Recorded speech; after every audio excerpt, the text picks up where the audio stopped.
So, how to find a missing father in your family tree. I often get asked by clients if I can help them find a missing father where the child is illegitimate. And to be honest, my heart tends to sink a little at this request. Most of the time, it's almost, if not completely impossible to find a missing father using the usual genealogical sources. However, these days there is more hope of finding the father of an illegitimate child due to DNA testing. But first, let's look at how you know, to start with, that a child is illegitimate. So after 1837, the first hint you might have that a person is illegitimate is if the father's name is missing on the marriage certificate. But even when a person didn't know their father, there might still be a name here, which can confuse the issue. The stigma of illegitimacy was such a shameful thing that many people would invent a father just so they could look socially respectable and acceptable. And this, of course, causes much confusion to future genealogists. But the next hint comes when you look at a birth certificate or a baptism and find that no father's name is given. So if there was a father's name on the marriage certificate but no father at birth, then either the name on the marriage certificate was a stepfather, perhaps the person their mother married later, or it was made up, as I've just said. In illegitimate cases, the surname of the child is usually the same as the surname of the mother. And in a birth certificate, you might also have a look at the address of where he or she was born. Sometimes you can trace this back to, say, a home for single mothers, for example, or something similar. In baptisms, very often the child will be described as a bastard, baseborn, or, in a slightly more genteel way of putting it, the natural child of the mother. Very occasionally, you might be lucky and the father may be mentioned in the baptism. But this actually happened in my own family tree, which enabled me to trace my male line back under a different surname. But this is fairly rare, and I count myself extremely lucky in this case. But if you only have a birth certificate, then in this case, always look for the baptism as well, just in case the father is named. And vice versa, it's always possible that the father was not named at the baptism, but maybe in the birth certificate, as long as it's after 1837, of course. But mostly this is going to be a disappointing result.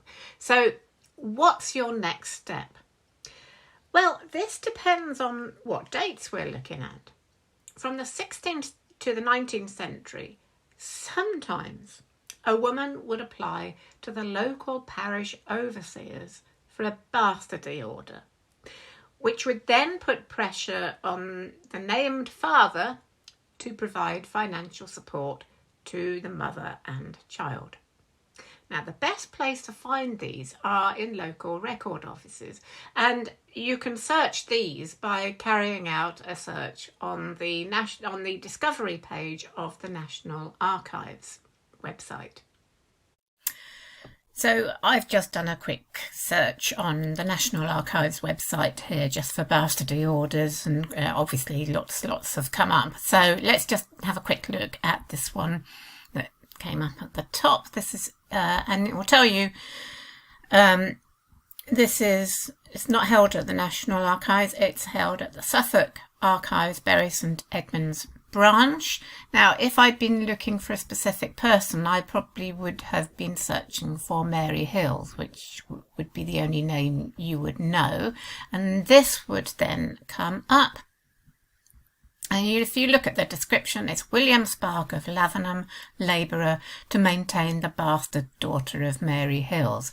So that would mean you can be pretty certain that William Spark was the father. And you can see the date here is 26th of February 1824. So you would probably need to, if you wanted to get a copy of that, you would need to apply to the Bury St Edmunds branch of the Suffolk Archives. But don't be too disappointed if you don't find one. These are also fairly rare, considering the stigma of illegitimacy and the circumstances of the pregnancy.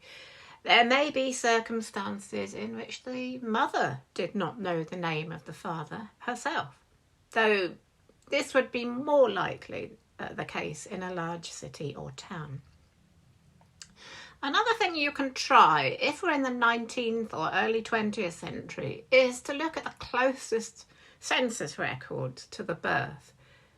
Where was the mother living? Was she working as a servant? Does the child have a distinctive middle name which matches someone in the household? Well, this is a bit of a long shot and is obviously something that cannot be proved this way, but you might come up with a possibility. And then, if the suspected father was wealthy, you could try searching for a will to see if the illegitimate child is mentioned. If the illegitimacy is within the last few generations and you've tried everything mentioned above, then your next step is to try DNA testing. Once you've registered your results, then you'll be notified of any matches.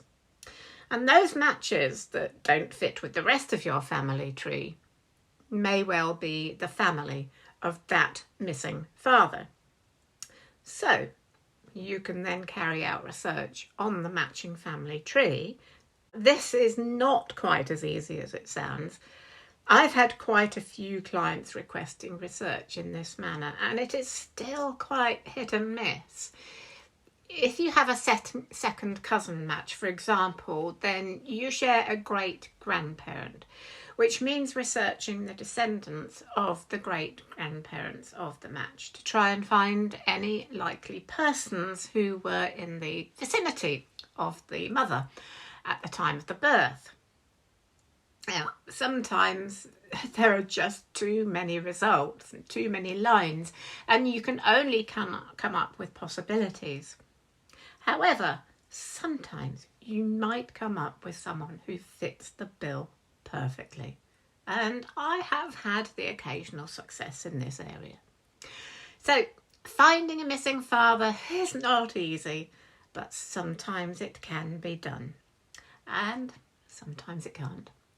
Most of us will have at least one somewhere in our tree, and sometimes we just have to live with the disappointment and move on to another line in our family tree.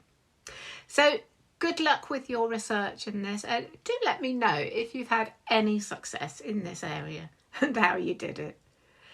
Please don't forget to subscribe if you want more advice and tips in family history research in the UK. Bye for now.